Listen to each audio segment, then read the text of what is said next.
Entre las cosas más graves que pueden pasarle a un gobernante es vivir una escena o protagonizar una escena en la que se muestre alejado de la realidad, como no percibiendo lo que ocurre. La escena paradigmática de esta alienación, de esta desconexión con la realidad, es aquella de Adolf Hitler en el búnker de Berlín, rodeado por sus mariscales y inclinado sobre los mapas, ordenando movimientos de las divisiones de tanques Panzer, de los batallones de la Wehrmacht o de los escuadrones de la Luftwaffe, que ya no existían. Ordenaba movimientos de fuerzas que ya habían sido diezmadas. Y los mariscales que lo rodeaban junto a esa mesa de mapas lo escuchaban estupefactos y no se atrevían a decirle: Führer, usted está desconectado de la realidad, está movilizando fuerzas que ya han sido extinguidas, que ya no existen. Sin establecer comparaciones, digo, esa imagen es la paradigmática del desprendimiento o la desconexión con la realidad, algo de lo cual debe cuidarse mucho un dirigente.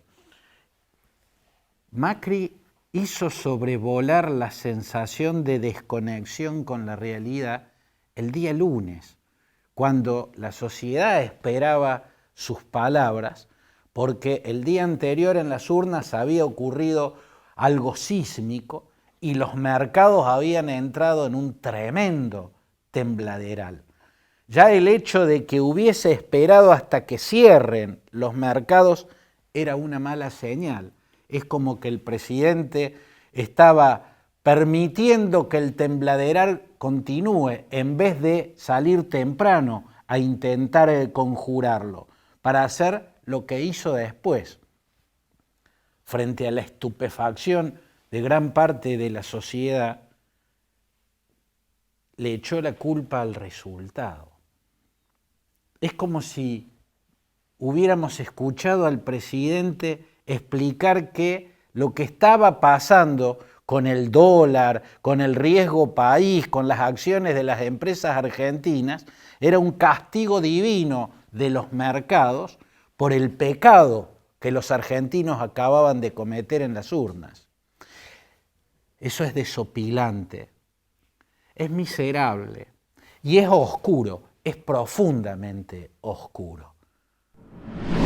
A partir de este resultado electoral, desfavorable al gobierno y favorable al kirchnerismo, se da vuelta todo. Las empresas bajan entre el 30 y el 50%, el riesgo país subió 350 puntos en una hora y el dólar subió lo que subió.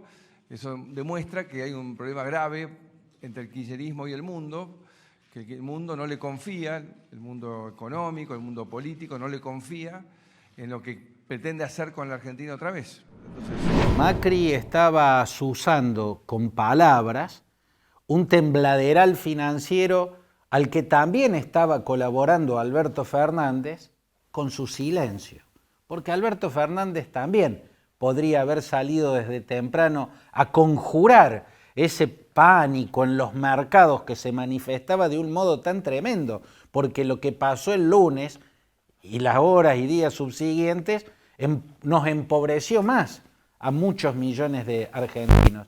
Alberto Fernández podía salir a conjurarlo con solo recordarle a los mercados lo que ha dicho muchas veces, que él no tiene nada que ver con el modelo venezolano, que él no va a poner cepo ni va a defoltear la deuda, pero prefirió guardar silencio. De todos modos, Alberto Fernández no es quien tiene la responsabilidad, porque ni siquiera es el ganador de la elección ya definitiva, solamente fue el abrumadoramente más votado en las PASO. Él no tiene ninguna obligación. Sí la tenía el presidente. Y el presidente no cumplió responsablemente con esa obligación. Y es más, al salir a plantear la idea de que estábamos viviendo un castigo divino de los mercados por el pecado cometido en las urnas, bueno, agigantó aún más la sombra que ya cae sobre su imagen desde hace mucho tiempo. Dañó fundamentalmente su propia imagen, que ya bastante dañada y debilitada estaba. ¿Desde cuándo? ¿Qué es lo que pasa en la Argentina? ¿Por qué siempre los liderazgos terminan desconectándose de la realidad o no asumiéndola? Los argentinos lo hemos visto tantas veces.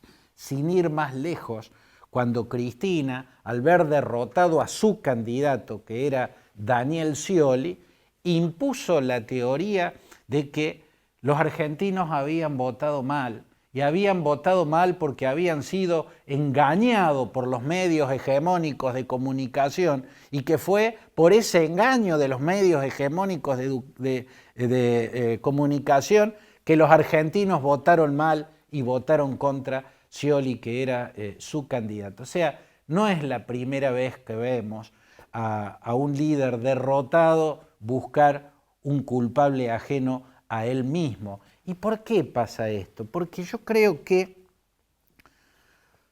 por un lado, nadie entiende que en Argentina, en lo general, nadie gana una elección, siempre hay alguien que la pierde. Es importante, creo yo, plantear las cosas de este modo, como ejercicio, como instrumento de análisis, como clave de interpretación de la realidad, por lo menos. En Argentina nadie gana una elección, siempre hay alguien que la pierde. ¿Y por qué siempre hay alguien que la pierde? Porque siempre se termina en un fracaso bastante estruendoso que tiene que ver con una desconexión entre el gobernante y la realidad. Entonces, al producirse un derrumbe, al producirse un hundimiento, el favorecido es nada más que quien estaba parado en la vereda por donde pasó la cresta de la ola que produjo el hundimiento del gobernante de turno. ¿Por qué siempre se produce esa desubicación del gobernante que ahora aparentemente estamos viendo en Mauricio Macri? Por un lado, porque en la Argentina, como en muchos países del mundo, la cima del poder es una cumbre que está en las alturas y que siempre está dentro de una nube, ¿no? Es una cima nublada. Por lo tanto, quien la habita necesita, para percibir la realidad que se extiende al pie de esa montaña, o bien disipar la niebla, o bien bajar hasta un punto de observación donde haya nitidez, donde haya visibilidad. La mayoría de los gobernantes prefieren quedarse en la cima, donde esa nube les impide ver más allá de los pocos metros que lo rodean. Esa nube es el entorno de los presidentes, el entorno de los gobernantes. Y esto es tan viejo como la historia misma. Miren, en su libro De Legibus, Cicerón llamó a Heródoto el padre de la historia, el patrem historiae. ¿Por qué? Porque Heródoto en el siglo V o VI antes de Cristo había escrito precisamente Historiae, o los 9 libros de la historia. En uno de esos libros ya describe cómo a esa altura de los tiempos uno de los dramas de los gobernantes es que siempre quedaban atrapados en sus entornos de aduladores que, para retener su poderío, para seguir disfrutando a la sombra del poder, aíslan al gobernante. Esa es la nube que en la cima del poder le impide al gobernante tener visibilidad. Entonces, el gobernante, para ser un cabal estadista, debe saber o bien disipar esa nube, o bien sacarse ese entorno que le impide ver el llano que se extiende a los pies de la montaña del poder, o bien descender hasta el punto donde logre visibilidad de lo que ocurre en el llano.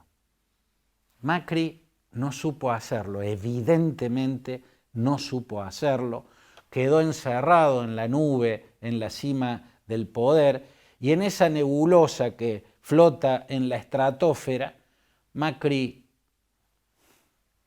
caminó al tanteo hasta que encontró el abismo. Se empieza por perder de vista la realidad y se sigue por la negación de lo evidente. Eso que es evidente para la generalidad de las personas deja de ser evidente nada menos que para el gobernante, que ha dejado de percibir claramente la realidad.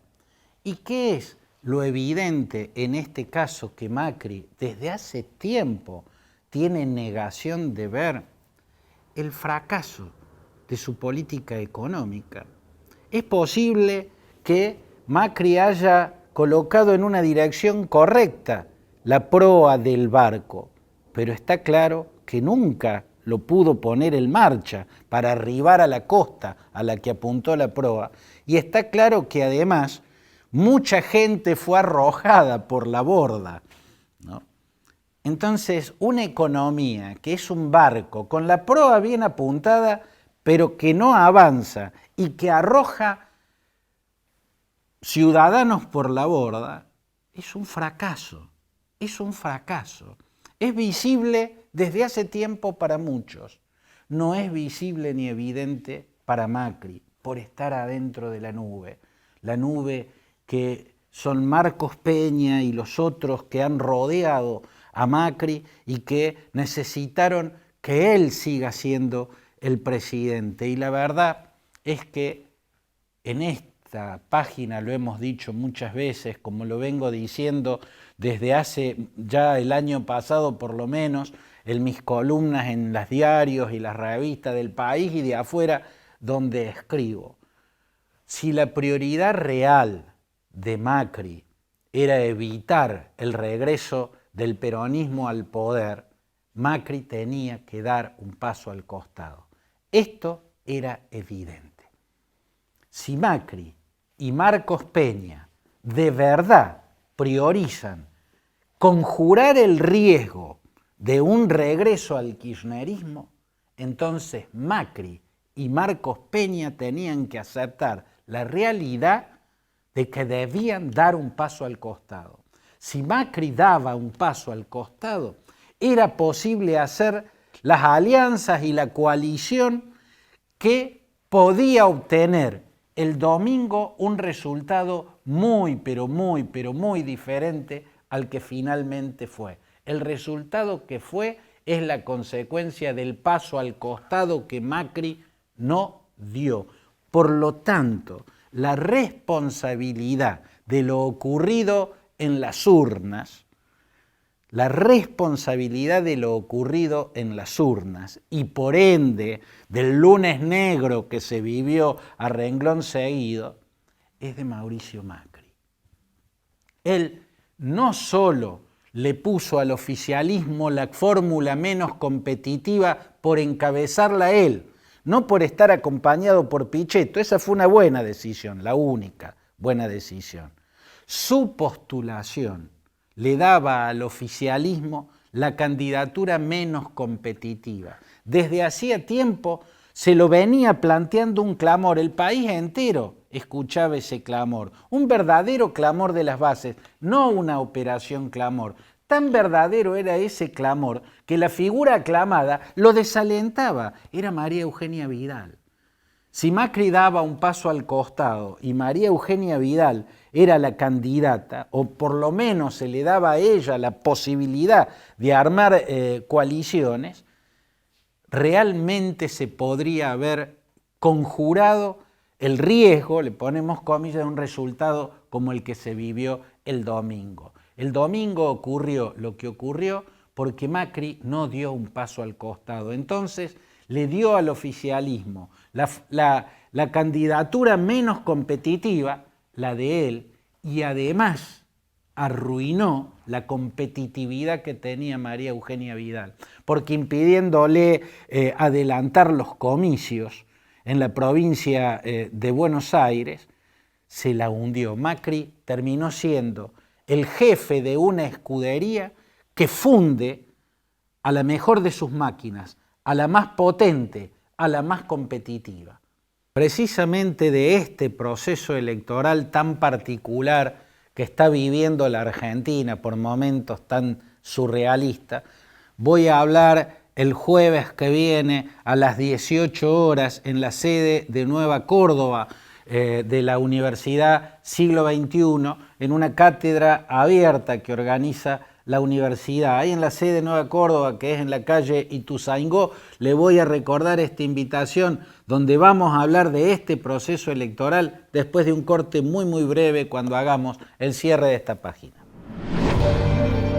En muchos sentidos, este no es un proceso electoral más que vive la Argentina, este es un proceso electoral plagado de particularidades y de una inmensa trascendencia. Por eso va a ser el tema central de esta clase abierta que organiza la Universidad Siglo XXI, que va a ser el jueves 22 a las 18 horas, el jueves 22, o sea, el de la semana que viene, a las 18 horas, en la sede Nueva Córdoba de la Universidad Siglo XXI, o sea, en la calle Ituzaingó al 400, a media cuadra del Boulevard Ilia. Espero encontrarnos en esa ocasión para que podamos pensar juntos sobre este país tan extraño, por momentos surrealista, en el cual vivimos.